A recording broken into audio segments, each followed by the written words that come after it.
Nakapunta ka na ba dito sa underrated island ng Quezon Province? Hello! Kamusta? I'm Yuna La Chica.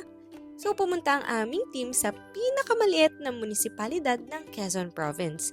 Dumating kami around 4:30 AM sa Real Port para magantay ng bangka pa Humalig Island na nasa 4 to 6 hours ang biyahe depende sa alon. At kakaiba nga itong bangka dahil may second floor na kung saan pwede kang humiga.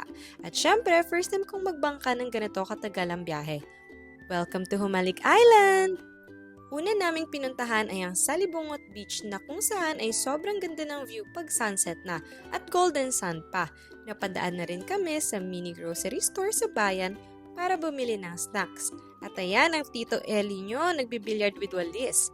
Dito nga pala kami nagstay sa Las Casas Beach Resort na napaka-peaceful at ang sarap ng mga luto nila dito. Habal-habal at kulong-kulong pala ang mga sinakyan namin para makapaglibot.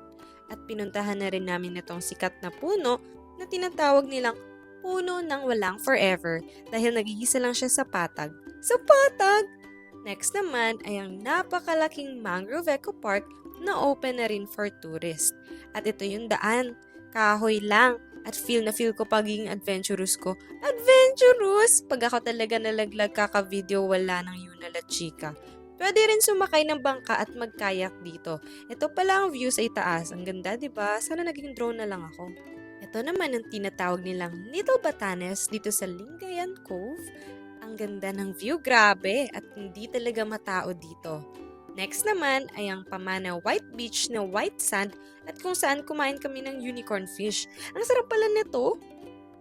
Ito naman ang Golden Sand Beach. Nakakatakbo namin sa Golden Sand na yan, umitim na ako. At alam nyo ba, nasa sobrang pino ng buhangin ay lulubog ang panyo. Tapos sumasayaw pa kami kahit walang music dyan. For the content mga sister. Ito naman ang Kanaway Beach na kung saan may kitang rock formation na mukhang turtle at may sand ripples. Ang galing! At last but not the least, ang Salubong Beach na may pa-sandbar. Grabe! So ano pa inaantay nyo? Tara na dito sa Humalig Island ng Quezon Province. See you there!